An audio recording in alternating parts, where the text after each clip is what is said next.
इन्होंने चैलेंज किया था कि अगर आज इंडिया हार गई तो ये शो छोड़ के चले जाएंगे, मगर इंडिया को हमसे मोहब्बत ही नहीं है, कमबख्त। जीत गई इंडिया। हमारे साथ मौजूद है पाकिस्तानी टीम के ओपनर अहमद शहजाद। बात यह है कि भाईजान अहमद शहजाद ने कल कहा था कि इंडिया जीतेगी। इंडिया जीत गई, इसलिए आज बाबा का खिताब मैं अहमद शहजाद को देना चाहता हूं। आज अहमद शहजाद ये बाबा अभी ऐसे लग रहा है पटोरी में से सांप निकालेंगे। सर पे भी बल्ला दिया हुआ है। किधर है? बल्ला चेक करो। और सांप भी छोटा नहीं होगा। हैंडल ही कोई नहीं। बगैर इस बैट का हैंडल नहीं है ना भाई, हैंडल कहाँ गया? नहीं, ये इंतखाबी निशान लग रहा है इनका। लेकिन अच्छा है, अच्छा। नहीं अच्छी पिक्चर है यार। कह रहे इंतखाबी निशान। राशिद भाई, हमेशा की तरह आपसे स्टार्ट करूंगा। जो साउथ अफ्रीका की टीम है, ऑन पेपर आपको क्या लग रहा है कि इस वक्त 4 टीमें मौजूद हैं? साउथ अफ्रीका स्ट्रॉन्ग है, सबसे ज्यादा लग रहा है। लेकिन इंग्लैंड की तैयारी बहुत अच्छी है, क्योंकि वो श्रीलंका से खेलती हुई आ रही है, मुश्किल पिचेस पे और मुश्किल मैचेस थे। हमारा मैच भी आसान नहीं था वो। अब वहां जाके उनको तरह होम फीलिंग होगी उनकी ना, आगे प्लेयर पिचेस अच्छी होंगी और आईपीएल सारे प्लेयर खेलते हैं तकरीबन, तो बहुत बेनिफिट हो सकता है। और सेमीफाइनल में अगर दूसरी बैटिंग करती है इंग्लैंड, तो यू नेवर नो कि फाइनल भी खेल सकती है। आमिर भाई, आपने कहा था इंडिया सेमीफाइनल में नहीं पहुंचेगी, इंडिया अब सेमीफाइनल में पहुंच चुकी है। आपको गलत साबित करने के लिए खेला, लेकिन अभिषेक शर्मा की आज मैं कहूंगा आपकी जो नजर लगी हुई उस बंदे पे, उतना कैच पकड़े जा रहे हैं। बताऊं, ठीक है उसने रन नहीं किए, खेल वो ठीक रहा था, मैरिट पे खेल रहा था, तो शॉट उससे मिस हुआ, वो बॉल था जो वो अच्छा था। उससे पहले भी वो बैड बॉल थे उसको उसने एक्स्ट्रा कवर मारा, फिर जो अच्छे बॉल थे उनको लाइन में आके खेल रहा था। इस पे वो उसका छक्का होता है, ये स्ट्रॉन्ग शॉट है उसका, वो मिस हो गया उसके, क्रिकेट में होता है। लेकिन आपने बोला कि उन्होंने गलत साबित किया। यस, देखिए जहाँ क्रेडिट बनता है वहाँ देना चाहिए। और संजू सैमसन मुझे लगता है अपनी लाइफ की बेस्ट इनिंग खेल गए वो, कि मैंने उनकी इनिंग्सें देखी हैं आईपीएल वगैरह में, लेकिन ये इनिंग्स और इस तरह के मैच में यार के टीम का डू एंड डाई है, नॉकआउट है, बाहर जितना क्रेडिट बनता है आई थिंक कम है। ओवरऑल अगर आप देखें, स्टिल अगर मैं फिर क्रिकेट के एनालिसिस के हिसाब से करूं, इंडिया अच्छी क्रिकेट नहीं खेल रहा, ये मैं आपको अभी भी बता रहा हूं। अब उनकी फील्डिंग चेक करें, 3 से 4 उन्होंने कैचेस छोड़े, फंबल किए हैं फील्ड में। बुमराह के अलावा उनका हर बॉलर पिट रहा है। ये जो इंडियन जो क्रिकेट फैंस है, जो क्रिकेट पे एनालिसिस करते हैं, जो समझते हैं, वो इस बात से एग्री करेंगे। एक बॉलर पे अभी भी इंडिया खेल रही है। पांड्या को मैंने पहले भी आपको कहा था, कभी भी अच्छी टीमों के खिलाफ वो अच्छी बॉलिंग नहीं, आज भी उसने 43 खाया है, ठीक। वरुण चक्रवर्ती को उन्होंने मारा है। और जो आगे टीमें आ रही है ना, वेस्ट इंडीज स्पिनरों को फिर अच्छा नहीं खेलता। सही बात है। वो जो आगे आ रही है ना, वो अच्छा खेलते हैं स्पिनर्स को। I still believe India still hot favourite नहीं है इस टूर्नामेंट की, मेरा ये बिलीव है। स्टिल हॉट फेवरेट नहीं है? नहीं है, हॉट यार 2009 में हम हॉट फेवरेट नहीं थे, हम जीत गए थे। 2017 में हम हॉट फेवरेट नहीं थे, जीत गए। इसका मतलब नहीं कि इंडिया जीत नहीं सकता, लेकिन मेरी नजर में वो अच्छी क्रिकेट अभी भी नहीं खेल रहा। अच्छी क्रिकेट, ठीक है, और अभी भी अच्छी क्रिकेट नहीं खेल रहा। मुझे लगता है कि अगर हिट मारेगा, आई बिलीव वो कंट्रोवर्शियल आउट था। मुझे नहीं लगता कि वो आउट थे। अगर वो वहां पे थोड़ा सा और खेल जाते, 220-30 होता, इंडिया आज भी बाहर हो गया, मैच फंस जाता। 190-195 आई थिंक एक अच्छी लंबी इनिंग चाहिए होती है, जो सैमसन ने खेली, आउटस्टैंडिंग इनिंग खेली और वो ले गया मैच। अहमद भाई, आप अग्री करते हैं इस एनालिसिस से या आपका कुछ और कहना है इस बात? नहीं, ठीक कह रहे हैं। मैं बस ये कहता हूँ कि अभी अच्छा नहीं खेल रहा तो सेमीफाइनल में है, तो अच्छा खेलेगा तो क्या करेगा, टांग पे होगा। तो वो ये थोड़ा सा जिस तरह चक्रवर्ती है, उसका वो ओवर नहीं बनता था। टेक्टिकल एरर जरूर हुए हैं कि बहुत नीचे आप लेके आ रहे हो इस तरह के पिच पे, उसने उसका ओवर उड़ाया है, मारा है, वहां पे वो नहीं। फिर बहुत जबरदस्त बॉलिंग की है डेप्थ के अंदर। आप देखें बुमराह ने और अर्शदीप ने जो बॉलिंग आखिरी 3 ओवर किए हैं, बहुत वहां पे आराम से 220 हो रहा था। पावल खेल रहा था, साथ होल्डर खेल रहा था। ये वही प्लेयर है जो लंबे लंबे छिक्के मारते हैं। अभी पिछले मैच में होल्डर ने उड़ाया है, लेकिन उन्होंने डेप्थ के अंदर स्कोर जो है ना वो स्क्वीज किया, जिसकी वजह से उन्होंने एक रीजनेबल टारगेट के अंदर 195 के अंदर पकड़ा। And they back themselves because they have a long batting lineup.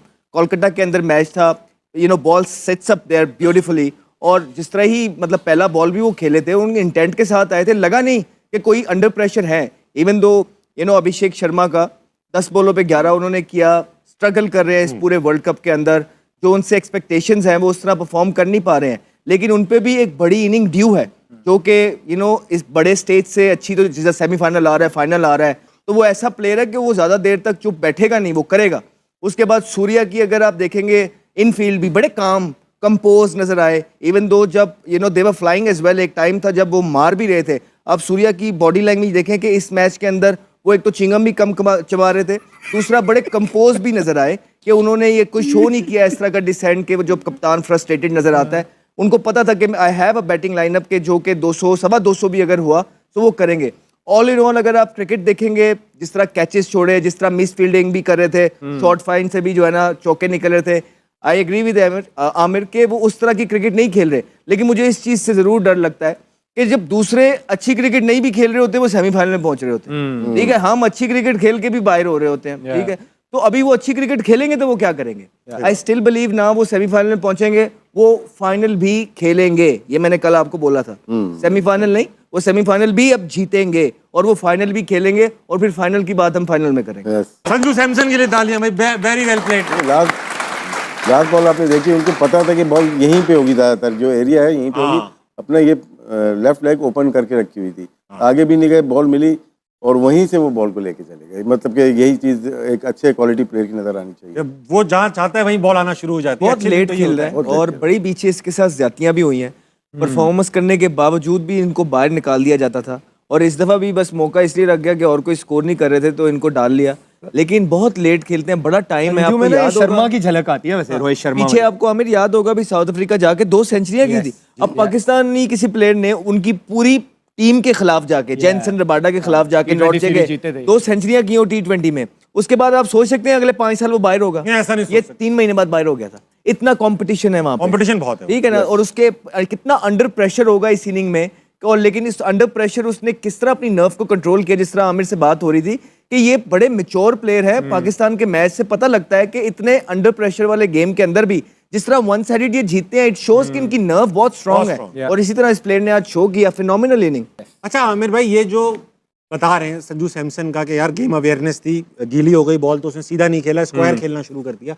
ये गेम अवेयरनेस जो है वो नेचुरली प्लेयर के अंदर होती है, एक नेशनल इंटरनेशनल प्लेयर के अंदर, या ये कोचेस वगैरह सिखाते हैं? क्योंकि हमारे यहाँ नहीं देखता ये गेम अवेयरनेस किसी में भी है। देखिए कोचेस भी सिखाते हैं लेकिन प्लेयर पे अपना भी होता है कि वो सीखने की कोशिश करता है। संजू सैमसन अर्ली डेज में शॉर्ट बॉल पे फंसते थे, आपको पता है कि वो स्ट्रगल करते थे बॉडी वाले बॉल को। अब वो इसको ऐसे ले जाते हैं, वो काम करते हैं। उनका वो इनके प्लेयरों का बैकग्राउंड तो देखे ना, डोमेस्टिक में कितना एक्सपीरियंस है, आईपीएल में कितना एक्सपीरियंस है। ये एक एक इनिंग से नहीं आए हुए इंडिया के टीम में, ये डिफरेंट जगह पे परफॉर्म करके एक प्रोसेस से आए हुए हैं। इस वजह से इनको पता है कि किस सिचुएशन में क्या करना है। संजू सैमसन का जरा फर्स्ट क्लास का रिकॉर्ड तो निकालें, कितनी फर्स्ट क्लास खेला हुआ है, कितना आईपीएल का एक्सपीरियंस है, उसके बाद आप देख लो। फिर इस तरह जब आप प्रोसेस से आते हो फिर जरूरत पड़ती है। फिर हम फरहान की बात करते हैं, वो एक प्रोसेस से आया हुआ है, मारे खा के आया हुआ है, उसने देख लें वो हर जगह उसने परफॉर्म किया है। तो ये हमें हमारे सिस्टम को भी जरूरत है, हमें ऐसे ही प्लेयर लाने। राशिद भाई, आप इन दोनों लड़कों को क्या कहना चाहेंगे इनके एनालिसिस पे? ठीक है, गलत है? दोनों की ठीक है, बस इतना कहना चाहोगे? नहीं आगे बोलूँगा, बोलने मौका तो दे। नहीं, आमिर ने जो बात की ना मैच की, इंडिया की जो प्लेयर्स की, और उनमें सारे ज़्यादातर फॉर्म में नहीं है। आज संजू सैमसन जो ड्रॉप होने वाला था उसने इनिंग खेली और उसका तजर्बा कितना अच्छा था। आराम से खेलता है, बॉल को आने देता है। मोस्टली जितने भी गलत बॉल थी उसने चौके मारे, 25 सिंगल लिए उसने, 12 चौके 25 सिंगल। उसको गेम की अवेयरनेस थी, गुड चेजर है वो भी, बहुत अच्छा गेम को लेके चला, रीड किया हुआ था उसने। एक तरह से विकेट गिर रही थी, हार्दिक पांड्या भी आया, दूसरे तिलक वर्मा भी आउट हुआ, सामने ही आउट हुए ना, लेकिन वो उसको पता था कि मेरी लिमिट क्या है और मैं किस तरह से लेके। बॉल गीली हो गई थी, जो ड्यू हो गई ना, उसमें बड़ा फायदा उठाया उसने फिर स्क्वायर ऑफ द विकेट लेके जाएंगे। आप सीधे नहीं मारते, फिर क्योंकि बॉल तेज होती है, आप एंगल करते हो बैट को पॉइंट और अंदर जाती है, या अंदर आती है तो फिर आप यहाँ स्क्वायर लेग पे लेके जाते हो। बहुत सेंसेबल लेट खेलने वाला बैट्समैन है। तो सूर्य कुमार यादव, अब मैं देखता हूँ कि बहुत बड़ी इनिंग नहीं खेली वर्ल्ड कप में, 21 का हो, 22 का हो, 23 का हो, क्रंच मैचेस में वो फेलियर है उसका। लेकिन अभी 2 मैचेस हैं, जैसे अहमद की बात करते हैं कि इंडिया की टीम अभी खराब खेल रही है, ठीक है ना, अभी आई नहीं अपनी उसके ऊपर। उनकी बैटिंग बहुत स्ट्रांग है। अगर वो तो पहले बैटिंग करके इंग्लैंड को या किसी और टीम को फाइनल में दूसरी बैटिंग मिलती है, इनके लिए डिफेंड करना मुश्किल है, क्योंकि ह्यूमन डूबे शायद बैटिंग के लिए खिला रहे हैं। यहाँ पे या तो एक बैट्समैन आएगा या एक बॉलर आएगा, स्पेशलिस्ट आएगा यहाँ पे। जब हार्दिक पांड्या मौजूद है टीम में तो 2 नहीं बनते, एक ही बनता है। जो गलती हम कर रहे हैं 3-3 खिला के, वही इंडिया 2 खिला के कर रहा है, जहाँ पे वीकनेस सेंटर में लग रही है। राशिद भाई, कल मैच में अगर आप कप्तान होते पाकिस्तान के, शादाब को कहाँ भेजते? खिलाते ही नहीं, बैटिंग में भेजते कैंडी एयरपोर्ट पास नहीं, खेलता नहीं है। नवाज खेलेगा, ये खेले, आप खिलाते ही नहीं। कल अगर आपने टाइम को बिठाया था ना, सबसे अच्छा बॉलर तो वो था, इकोनॉमी रेट और स्ट्राइक रेट तो उससे बेहतर था शादाब से। वो मिडिल में आ जाता 5 नंबर पे, बैटिंग लेफ्ट हैंडर, ये कर सकते थे। और कल का मैच तो फिर याद करा दिया आपने, मतलब जीता हुआ मैच था, 147 नहीं करना चाहिए। नहीं जीते ना, हार गए ना, तो वो सेमीफाइनल में पहुंच जाते, अभी यही बात है। लेकिन न्यूजीलैंड ज्यादा डिजर्व करती थी मेरे ख्याल। अच्छी क्रिकेट के लिए सही बात। अहमद भाई, ये जो जैसे मैंने एक बार मैच देखा था, विराट कोहली चेस कर रहे थे और बड़ी क्रिटिकल सिचुएशन में थी इंडिया, हमने मोहम्मद नवाज ने बॉल कराई, नो बॉल थी, बोल्ड हो गए वो, या फ्री हिट थी वो बोल्ड हो गए और उस पर रन भाग गए। हमारे प्लेयर्स को पता ही नहीं था कि इस पर रन भी भागा जा सकता है, विराट कोहली को पता था। फ्री हिट पे शायद बॉल विकेटों पे जी विकेटों पे लग जाए, हमारे प्लेयर समझ रहे थे ये रन ही नहीं है, वो शिकायत कर रहे थे, हम अपील कर रहे थे, विराट कोहली को पता था ये रन है, रन। ये जो गेम अवेयरनेस होती है, ये देखिए हमारे यहाँ भी प्लेयर्स खड़े हुए हैं, विराट कोहली ने जितने मैचेस खेले उतना ही एक्सपीरियंस प्लेयर हमारे पास भी मौजूद है। हमारे यहाँ गेम अवेयरनेस क्यों नहीं है? Do we not study the game? Do we not, या सिर्फ हम मतलब खेलते ही रहते हैं, कुछ पढ़ते भी हैं इसके बारे में, कुछ नॉलेज भी रखते हैं, क्या है ये सब? वो सबसे ही आगे है विराट कोहली ने। आप जब दुनिया में बेस्ट बनना चाहते हैं ना, एक तो सोच लिया आपने आप बनना चाहते हैं, फिर एक है कि आप उसके लिए मेहनत करते हैं, फिर आप वो सारी चीज़ें देखते हैं कि जो ग्रेट प्लेयर बनने के लिए ज़रूरी होती हैं। तो आपने उनका वो इंटरव्यू भी सुना होगा, जब वो आईपीएल खेल रहे थे तो कहते मैं अपने आप को शीशे में खड़ा होकर देखा तो मुझे शर्म आने लग गई और मेरा वो बहुत गंदा आईपीएल गया, उसके बाद से मैंने कहा नो मोर। फिर उन्होंने अपनी ज़िंदगी बदल ली, फिर वो एक डिसिप्लिन रूटीन को, रेजीम को फॉलो करने लगे, जिसमें ये हमारी तरह कोल्ड कॉफ़ियाँ हाथ में नहीं पकड़ी होती, ठीक है। वो अपनी एक एक चीज़ जो है वो काउंट करते हैं, कैलोरीज काउंट करते हैं, प्रोटीन कितना लेना है, फाइबर कितना लेना है, गुड फैट्स कहाँ से आएंगे, तो उनका हर एक चीज़ बनी।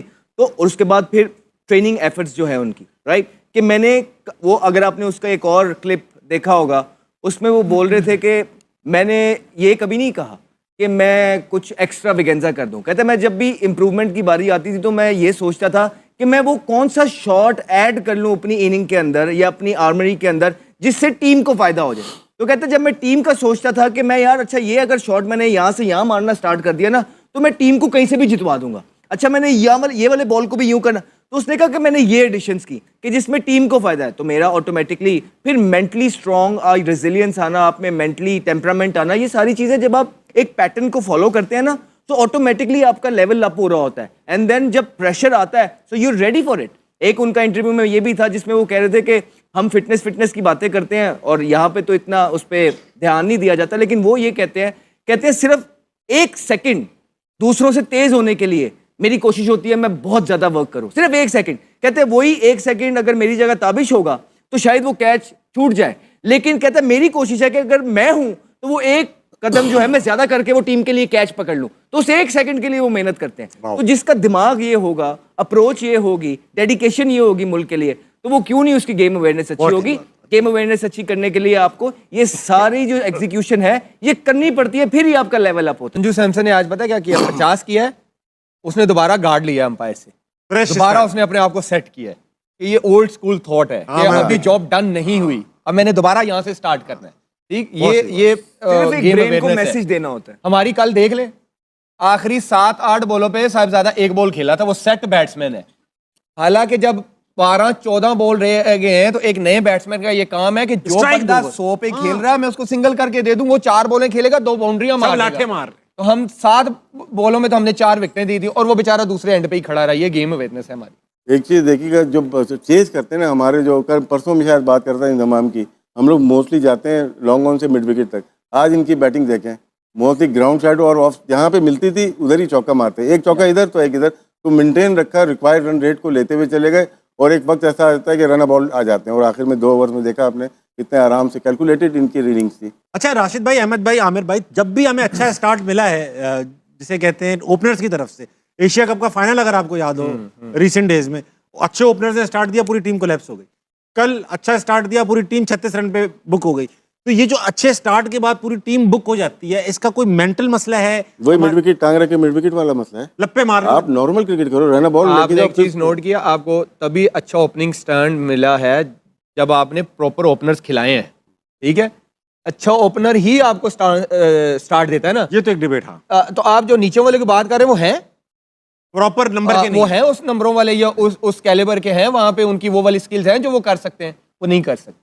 वो 15 में से 1 में ही करेंगे, 10 बॉलों पे 20, 15 बॉलों पे 30। कंसिस्टेंट जैसे एक जॉब है ओपनिंग की, इसी तरह 3, 4, 5 की एक कंसिस्टेंट जॉब है, एक रोल है, एक स्किल लेवल है कि वो जब चाहे स्पिनर को सिंगल कर ले, जब चाहे निकल के छक्का मार दे। हमारों में से है कोई ऐसा प्लेयर है, उठा के दिखा दे। तो आप देखें किशन के बाद फिर Surya middle order, Tilak Varma middle order, Dube middle order, Pandya middle order. उनमें ये नहीं है कि उन्होंने 6 ओपनर जो है ना एक टीम के अंदर 6 ओपनर पूरी टीम में खेल रहे हैं। सही कह रहे हो। तो ऐसे ये चीज ऑस्ट्रेलिया भी कर रही है। अपनी जो बैट उनके प्लेयर नहीं आते ना, अपने ओपनर बिग बैश के, ये टीम में मोस्टली टॉप ऑर्डर हैं, तो 7वें नंबर भी बैटिंग कर रहे हैं, लेकिन मैनेज नहीं कर पाए वो लोग, जब भी तो हार गए। एक आधा चल जाता है जैसे लिविंगस्टन वगैरह, ये एक आधा हो जाए मजबूरी के तौर पे कि भाई हार्ड हिटर है। ऐसा नहीं कि आप हसन नवाज को साइड पे करके आप किसी चलेंगे ऑडियंस के अंदर, इनके पास बड़े सवाल आते हैं। कौन है भाई? फिर आ गए एक शुरली मार देते अभी। कौन है? अस्सलाम वालेकुम जनाब। वालेकुम अस्सलाम सर। क्या नाम है सर? मोहम्मद फरहान। फरहान भाई सवाल पूछिए। मेरा सवाल अहमद भाई से है कि आप काफ़ी सालों से इंटरनेशनल क्रिकेट नहीं खेल रहे हैं, लेकिन मैं जब से आप आए हैं आपको देख रहा हूँ, माशाल्लाह से आपकी फ़िटनेस वैसे ही बरकरार है जैसे पहले थी। बहुत fit है। तो इस फिटनेस के पीछे क्या राज है सर आपका? मैं पहले कोशिश यही कर रहा था कि कभी ना कभी चांस लगेगा, एक उम्मीद जो होती है वो थी, और फिर मैं यही कर सकता था कि यार अच्छा अगर मुझे चांस मिले तो मैंने अपने आप को बेस्ट एवर पोजीशन में रखना है, पॉसिबिलिटीज़ में रखना है। उसमें फिटनेस एक बहुत बड़ा एलिमेंट है जो मेरे हाथ में थी, तो मैंने उसमें जो है जो कर सकता था मैंने वो किया है। और उसके अलावा भी मुझे आई थिंक लाइफस्टाइल के लिए भी बड़ा इंपॉर्टेंट है कि आपको अच्छा लगना चाहिए, जो कपड़े आप पहने आपको अच्छा लगना चाहिए। अगर आप क्रिकेट खेल रहे हैं नहीं खेल रहे हैं, आपने टीवी पे भी आना है। अब यही हमारा जो है ना काम है, हम टीवी पे आते हैं, you need to look good. तो उसके लिए मेहनत लगती है, डेडिकेशन लगती है, और उस मेहनत के साथ ही अल्लाह ताला आपके रास्ते खोलता ये तो है। नेचुरली सही लगते हैं, नहीं, खूबसूरत आदमी अहमद भाई, ये खूबसूरत पूरे तो नहीं आते, हम लोग आते भाई माशाल्लाह बहुत फिट हैं। अगर ताबिश भाई और आपका पंजा लड़ाया जाए तो कौन विन करेगा सर? नहीं, ताबिश मेरे आसपास भी नहीं आएगा। हैं। ला रे ला, ले ये लेकर आया। भाई जीत जाएंगे वो। अरे क्या इधर हाथ लगा। हाँ, अच्छा यहाँ पे आप हाथ लगाओ, यहाँ इनके कहाँ हाथ लगा रहे हो आप? नीचे। यहाँ मेरे यहाँ हाथ लगाओ। लेकर अभी पंजा होगा यहाँ पर, अल्लाह की कसम है वो। यार ब्रेक के बाद नहीं भाई, बैठे रहना। लड़का कह रहा है ब्रेक के बहुत बाद। आपने मेरा नहीं चेक किया ना पकड़ के, आप मेरा डोला चेक किया। ये चैलेंज हो गया क्या कि पंजा लड़ेगा। लड़ाओ। अब हम दोनों मीडिया के लड़के हैं। वो पहले ही हाथ वार्म अप कर रहा है। आप कर लो अहमद भाई जितना आप ये जो इसका हाथ टूटा हुआ है ना, इस वाले इससे लगाना है, वो देखो। टूटिया तेरी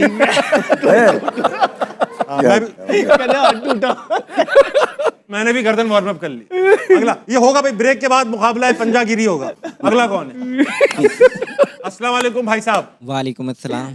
मैं आपसे पहले सवाल पूछूं, जो आपके पीछे बंदा बैठा है, इतनी खुली जगह मौजूद है इस जगह पे, अबे वो तुम ही जो पीछे देख, तब भी वो लड़कों के अंदर घुस के बैठा हुआ है। खैर बहरहाल, नाम क्या है आपका? मोहम्मद अहमद। अहमद, क्या सवाल है आपका? मेरा क्वेश्चन आपसे है कि सबको तो पता है आपका फर्स्ट क्रश आयशा उमर है, क्या सेकंड क्रश मतीरा बन सकती है?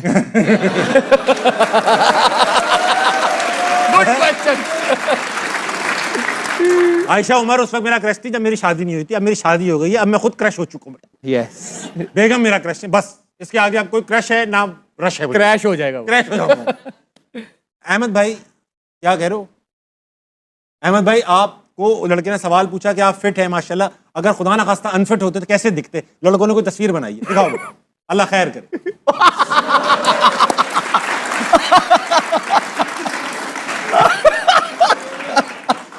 अगर ऐसे होते पंजा हार जाता। बेटा एक काम करो, तीनों पैनलिस्ट की अनफिट तस्वीरें बना के दिखाओ मुझे, ठीक है? राशिद भाई की ऐसी बनाओ, शर्ट के बगैर वाली बनाओ। फिर भी स्मार्ट लगेंगे। ये देखिए नेशनल टेलीविजन पे कर क्या रहे हैं ये जो दिल कर रहा है वो करी जा रहे हैं। लोगो कम से कम इस बार कमीज पहनाई है अहमद भाई, लास्ट टाइम आपने बगैर। लोगो भी लगा हुआ है। कोई बात नहीं, तो क्या हो गया, मोटे लड़के होते हैं क्रिकेट में। अब तो अच्छा किसी ने देखा नहीं था, आपने बता के दिखवा दिया। चलो अगला। अस्सलाम वालेकुम आदमी है। भाईजान, एक सेकंड, माइक ऑन नहीं हुआ, अब करें सलाम। अस्सलाम वालेकुम। जी वालेकुम अस्सलाम। माशाल्लाह भाईजान, आपने बटन भी पूरे लगाए, आस्तीन भी पूरी पहन कर आए हैं आप। जी बिल्कुल, आपके पास आना था बहुत इसलिए, और शुक्रिया। अपने स्टार्स के पास आना था। नाम क्या है सर? सर मोहम्मद यूनस अली नूर नाम है। मोहम्मद यूनुस यू मोहम्मद यूनस अली नूर। मोहम्मद अली नूर यूनुस मोहम्मद यूनुस अली अली नूर। मोहम्मद यूनुस अली नूर भाई, सवाल पूछिए लड़कों से। सबसे पहले very inspiring to see you, Thank very pleasure to see you sir. और उसके बाद अहमद भाई और आमिर भाई, we always love to see you in the grounds. Thank you, we love thank your cricket. Thank you. मेरा सवाल राशिद भाई से है कि सर आपका और आकिब भाई का प्रिंसिपल स्टांस था 90s के क्रिकेटर्स के खिलाफ। तो आज आकिब भाई जब रिजीम में आए हैं तो उन पे भी वही तनकीद हो रही है जिस पे जो उनका स्टांस था। वाह, तो एक तो ये मेरा ये सवाल है, और दूसरा आमिर भाई से सवाल है कि आमिर भाई पाकिस्तान की क्रिकेट को माजी की क्रिकेट और आज की क्रिकेट के तनाजुर में देखते हुए आप करंटली क्रिकेट खेल रहे हैं, तो जो वर्ल्ड क्रिकेट है वो पाकिस्तान को इस तनाजुर में पाकिस्तान की रेपुटेशन को कैसे काउंट करती है, पाकिस्तान के टैलेंट के बारे में क्या कहती है वो जब प्राइवेट गपशप में? Thank you so much. Rashid भाई से बड़ा सवाल है। पहले राशिद भाई, आकिब भाई और आप 90s के क्रिकेटर्स पे तनकीद करते रहे कि यार तनकीद नहीं कर रहे थे, जो चीज़ हुआ उसको बताने की कोशिश की, इंक्वायरीज हुई, हम कोर्ट में गए, ना हम जज थे ना हम बोर्ड थे, जो चीज़ हम बता सकते थे बताई। आकिब ने भी कोशिश की होगी, आमिर भाई ने भी की है। और कि फिर आज वही तनकीद उन पे आकिब भी साहब हो को रही क्यों फेस करनी पड़ रही है? उनको तो उस बारे में तनकीद नहीं हो रही, उनके सिलेक्शन के ऊपर तनकीद हो रही है, उनके एक्ट के ऊपर, टीम की परफॉर्मेंस के ऊपर हो रही होगी, उनके इसके ऊपर नहीं हो रही जो 90s में हुआ, उसके ऊपर नहीं हो रही। ठीक है। बात ये हो रही कि वो टीम सही नहीं बनाई, उन्होंने 2 ओहदे लिए हुए, 1 लेना चाहिए, तो ये सारी चीज़ें मेरे ख्याल से हो रही हैं। और वो सही नाम बनाना प्रिंसिपल स्टांस तो नहीं है ना? सर एक नहीं, सेकंड, principle जवाब नहीं है। जवाब सुनो, जवाब सुनो। वो जो स्टांस था ना वो डिफरेंट था, वो वो इसके ऊपर नहीं स्टांस था था कि ऑनेस्टी, लॉयल्टी मुल्क के लिए। अभी वो ये नहीं था कि सिलेक्शन अच्छी नहीं हो रही, वो कहते थे 90s के दौर में थोड़ी टेंटेड क्रिकेट थी। हाँ टेंटेड क्रिकेट थी, उस पर इल्जाम बिक रहा था लगे हुए मुल्क, थे, ऐसा। उसके ऊपर उन्हें स्टांस लिया। हाँ। वो शायद आज भी इस पे कायम हो। बिल्कुल, आप भी कायम है इस बात पे। ठीक है, ये तनकीद नहीं थी कि 90 के क्रिकेटर अच्छे क्रिकेटर नहीं थे, ये तनकीद थी कि उस जमाने में कुछ ऐसी हरकतें हुई जो मुल्क और कौम के जी जी भले में नहीं थी। तो सिलेक्शन भी अच्छी करे। इंशाल्लाह, बिल्कुल मैं बात करूंगा आकिब भाई से। ठीक, नहीं, वो उनके हाथ में नहीं है, वो उनके हाथ में नहीं, उनके हाथ में क्या है? डायरेक्टरशिप है, डायरेक्टरशिप है। High performance centre. आमिर भाई, आजकल ये क्रिकेट देखकर पाकिस्तान के टैलेंट पर क्या इंप्रेशन मिलता है कि हमारा टैलेंट ही नहीं है, हम हल्की क्रिकेटिंग नेशन है, क्या अब हम वेस्ट इंडीज जैसे हो चुके हैं? ऑनेस्ट ओपिनियन बताऊं, बाकियों का जब छोड़ दें भाई का, मैं खुद कह रहा हूँ कि हमारे पास टैलेंट नहीं है भाई, जो अभी खेल रहे हैं हाँ, वो नहीं है। ये इंप्रेशन आता है कि आजकल की क्रिकेट देखे कि टैलेंट है ही नहीं। नहीं, वो तो आप देख लें, पाकिस्तान टीम के जब कोई होम सीरीज खेलने आती है, कोई अपनी ए टीम भेजते ही नहीं है। हाँ, तो आप देख लेना वो कितना सीरियस लेते हैं हमें। अगर उनको लगे कि हाँ यार ये है कि टीम, तो वो वो जितने उन्होंने करवाना होता है, डेब्यूज वगैरह करवाना होता है, वो इधर भेज देते हमारे हैं। यहाँ भेज, वो भी अच्छा करके जाते हैं। हाँ, बाकी वो अगर न्यूजीलैंड इंडिया जा रही है पूरी टीम जाएगी, इंग्लैंड जा रही है पूरी टीम जाएगी, ऑस्ट्रेलिया जा रही है पूरी टीम, इसी तरह ऑपोजिट वो भी आए तो ए टीम भेज देते हैं। हाँ। तो इसका मतलब है वो कितना सीरियस हमें ले रहे हैं। साउथ अफ्रीका भी आके गई, 2-1 शायद हार गई थी। हाँ, हाँ। सब नए लड़के। 3 प्लेयर्स वो हैं जो कि वर्ल्ड कप की प्लेइंग 11 का हिस्सा हैं, बस बस और कोई भी नहीं है मेरे ख्याल से। एक ब्रेविस है और डिकॉक है, बॉश है, बस यही और लड़के playing थे जो level खेल में रहे हैं। ये है। सही कह रहे हो आप। बाकी नहीं खेल तो रहे। वो संजू ने अपनी स्टेटमेंट में बोला ना, कहता है यार 100 गेम्स मैंने बैठ के देखी हैं और बेस्ट सीट पे बैठ के देखी हैं विराट कोहली और रोहित शर्मा को ये काम करते हुए, और मैं इंतज़ार करता था कि ये दिन कब आएगा जब मैं ये करूँगा। तो आज मेरी ज़िंदगी का सबसे बड़ा दिन है कि जो मैंने अपने सीनियर से सीखा है वो मैंने आज उनसे सीख के अच्छी डिलीवर बात की किया है। संजू ने, बहुत अच्छी बात की। सर वो हम लोग कल ही बात कर रहे हैं, ये लेकिन जो भी आप कह लो, शादाब से बड़ा प्लेयर। अच्छा प्लेयर है ना, ओकेजन ढूंढता है यार, मैं परफॉर्म करूँ, मुझे स्टेज मिलना चाहिए। हाँ, बड़ा प्लेयर कुछ ढूंढता है। प्लेयर्स होते हैं कि यार हमारे मेरे कुछ छुपते ओपनर, कुछ बोलते हैं कि यार मेरे ओपनर आउट है, मेरी बारी आई और मैं हीरो बन जितवाऊं, जाऊंगा। हाँ। तो यही वही चीज जो बताया सैमसन का, वही चीज है कि मुझे हीरो बनना है। Right attitude. और पूरी दुनिया देख रही होती है, क्रंच मैच था भाई ऐसा वो, ये नहीं सिर्फ बैटिंग करके अपने रन करके नहीं है, उसको वो जितवाने के लिए हीरो खेल रहे हैं, बनना है, मुल्क जितवाने के लिए खेल रहे हैं। अब भाई ऐसा है, अनफिट मोहम्मद आमिर तैयार हो चुके हैं। ना अल्लाह करे माफ करे। अनफिट खुदा ना खास्ता मोहम्मद आमिर ये रहे। यार। आज थक गया अपना। स्टिल डिसेंट अभी भी खेल सकते हो। अहमद को अभी तक पास नहीं किया किसी ने। लेकिन अच्छा भाई राशिद भाई, आप भी अनफिट हो चुके हैं। अनफिट राशिद लतीफ के लिए, मैं तो बहुत पहले अनफिट हो गया अब तो। अनफिट राशिद लतीफ दिखाइए भाई। गुड वन नॉट बैड अच्छा, handsome लग रहे हैं। ज्यादा फर्क नहीं है। हाँ, फ्रेश लग रहे हैं, फ्रेश। वेल डन भाई। और झलक आ रही है, भाई की झलक आ रही है, भाई की।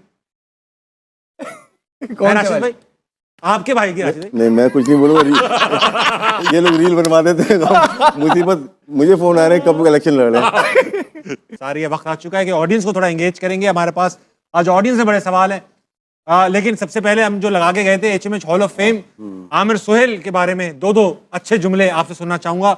आपने तो कभी नहीं खेला आमिर साहब भाई के साथ, नहीं लेकिन ओपनर रहे सईद भाई के। सईद भाई one of the best opening जोड़ी थी हाँ। और एग्रेसिव बैट्समैन थे, ये भी कट बहुत अच्छा मारते थे। हाँ। और आई Stance थिंक बड़ा यूनिक था। और आई थिंक बड़े ऑनेस्ट थे, जो बात है मुंह पे बोल दो। और इनके काफी फड्डे भी इसीलिए आई थिंक फड्डे भी हुए, वसीम भाई से फड्डा भी था। राशिद भाई जरा आपको तो काफी कुछ पता है, आपके तो दोस्त भी हैं, आपने कप्तानी में भी साउथ आपने अफ्रीका। कहा है 2 बातें करनी है बस। ये आमिर ना मेरे ख्याल से बहुत दिलेर प्लेयर, अच्छा, अटैकिंग प्लेयर और गेम अवेयरनेस नाम के होते ही ऐसे। की गेम अवेयरनेस बहुत ज्यादा थी। गुड कैप्टन था, क्योंकि हमारे अलाइड बैंक में भी कैप्टन थे, ये बहुत कुछ सीखा इनसे। हाँ। और साथ ही मतलब कि हमारा करियर स्टार्ट हुआ आगे पीछे 1 आध साल का था, बहुत जल्दी छोड़ गए। बहुत जल्दी छोड़। और हाँ, बोर्ड से खुश नहीं रहते थे, बोर्ड इनसे खुश नहीं रहता था, आपकी वाली बात थी, आपकी वाली बात। मेरी वाली भी। ये अगर नॉर्मल रहते हैं जिस तरह आजकल के प्लेयर नॉर्मल खेल रहे हैं, हाँ। तो ये बहुत लंबा अरसा खेलते, बहुत लंबा अरसा खेलते। अच्छा, अभी भी ऐसा कभी कहीं देखो ना गुस्से में ही लगते? नहीं, अब तो बहुत, मुझे भी समझाते हैं अब तो ना। अच्छा, आपको भी समझाते हैं, हल्के हो जाओ। जो कभी हम लोग आपस में बातें करते हैं तो फिर फोन आता है, यार मत कर अभी ना। मुझे आमिर भाई की जो सबसे एक चीज याद है, बंगलोर का वही क्वार्टर फाइनल, जो सईद भाई और उन्होंने ऐसा स्टार्ट दिया था, T20 में भी आज तक नहीं मिल रहा मैं ओपनर से वो, मेरे ख्याल से 10-12 ओवर में उस जमाने के वनडे में 100 से ऊपर रन बना चुके थे दोनों। बस वो जो आमिर भाई ने वो प्रसाद को जो भरम दिखा दिए थे ना, यहाँ मारूंगा, आज भी उसकी वीडियोस चलती है। वो क्या था राशिद भाई? वो याद अंदर उन्होंने कर दिया कि हम लोग तो 8-9 ओवर में हमने 90 कर दिए थे। 90 कर दिए, 113 रन थे शायद 12 ओवर में। बस लेकिन वो तो आउट हो गए, चलो एक स्टार्ट तो हो गया हमारा 100 रन का। उसके बाद आप लोगों ने क्या किया? वो जो कल जो हुआ है ये तब से यही चला आ रहा है, ओपनर अच्छा करते हैं तो आप लोग कुछ नहीं करते। हाँ, थोड़ी सी स्विंग हुई है बस। और हमारे तो बड़े प्लेयर थे, इंजी था उसमें, एजाज भाई थे, मलिक साहब थे, जावेद भाई थे, बड़ी टीम थी। तो वो बस बॉलिंग अच्छी हुई, कुछ हम खराब खेले। सब थे, सलीम मलिक, इजाज अहमद, इंजमाम, आप। लेकिन दोनों की स्टार्ट जो था ना बहुत ही जबरदस्त। और आमिर सोहेल, आमिर भाई वन ऑफ द बेस्ट आपके ओपनिंग जोड़ी जो आमिर ने बताई है। यार लेकिन राशिद भाई एक बात बताइए, मैं अगर एवरेजेस देखूंगा ना, 32 की एवरेज शायद वनडे की थी और 35 की एवरेज थी टेस्ट क्रिकेट की। उस जमाने में इतनी कम एवरेज, सईद भाई की 50 की थी। कहते हैं उस जमाने की जो विकेटें थी ना वो बहुत जालिम होती थी। ऐसा बड़ा था? स्विंग बाउंस बॉलिंग, हाँ कह सकते हैं, बॉलिंग मुश्किल तगड़ी। बॉलिंग थी। अब एमरोज भी होते थे वहाँ पे, कॉटी बॉस भी, कैनिथ बेंजामिन, एक रिवर्स भी यूज होती होता थी था। उस जमाने में। हाँ, उन जमाने मार्शल भी थे, डिफरेंट बॉलिंग थी। लेकिन अपने लिए शायद नहीं खेलते थे, एवरेज का हमारे ध्यान में नहीं होता था। अच्छा, अगर हम नॉट आउट नहीं आते थे, आखिरी बॉल भी मिलेगी, हम मारेंगे 2 रन जरूर लास्ट बॉल पे रन आउट हो जाते भले थे। Run out. तो वो ये तो अभी आ रहा है ना, डाटा आया, सिस्टम आया कि यार एवरेज क्या है आपकी, इसीलिए बड़ा मुश्किल हो जाता है देखना। 35-40 की एवरेज सईद अनवर की ज्यादा अच्छी, सईद अनवर की 50 के करीब लेकिन एवरेज आमिर थी, भाई टेस्ट में इफेक्टिव, मोस्ट 39 की एवरेज। इफेक्टिव ज्यादा थे वनडे में, इसलिए कि पूरे 10 ओवर भी कर सकते थे साथ में। ठीक है ना, हमारा जो 90s का दौर खराब भी रहा, अच्छा भी रहा, उसमें 2 बॉलर्स हमारे पूरे यूटिलाइज करते थे, मलिक साहब, सलीम मलिक, और ये प्रॉपर बॉलिंग करते पूरी थे। बॉलिंग कराते थे। इसीलिए 4 बॉलर से हम पूरे जाते थे। पेसर होते थे, एक मुशी या सकलेन आता था, तो बाकी ये दो बॉलिंग करते थे। अहमद भाई आपको कुछ याद है आमिर भाई के बारे में? हाँ, वही वेंकटेश प्रसाद वाली लड़ाई मुझे याद है। लेकिन इनकी जोड़ी सईद भाई के साथ जो थी, फिनोमिनल जोड़ी थी। दलेर थे, जिस तरह राशिद भाई ने अभी बताया, दलेर प्लेयर थे। और साथ इनका एज ये था ना, बॉलिंग भी कर लेते थे। जब भी 4, 6, 8 ओवर कराने होते थे तो आके लुडियां डालते हुए आगे करते थे। लेफ्ट आर्म मारते थे अंदर की तरफ। पाकिस्तान के लिए देखे, कोई इफेक्टिव होता है तो इतना लंबा खेलता है उस दौर में। तो अगर ये सईद भाई के साथ इतनी लंबी ओपन कर गए तो कोई ना कोई तो बात थी ना। उसके बाद भी जिस तरह इन्होंने अपने करियर को कैरी किया, आप कमेंट्री करते हैं थ्रू आउट द ईयर्स, लोगों को अपनी आवाज से एंटरटेन कर रहे हैं। तो इनकी पूरी जिंदगी जो है इसी क्रिकेट के नाम पर, बोर्ड में भी रहे, काबिले इज्जत है हमारे लिए। जब आप कप्तान बने थे शायद चीफ सेलेक्टर थे। इन्होंने 9 प्लेयर बाहर किए तो मैं कप्तान था। जी, मुझे सारे बदले उन्होंने वही ले लिए थे। वो दोस्त आए थे। आमिर सोहेल के लिए एक बार तालियां हो जाए। मैं 3 महीने के लिए, ये 6 महीने के लिए। बस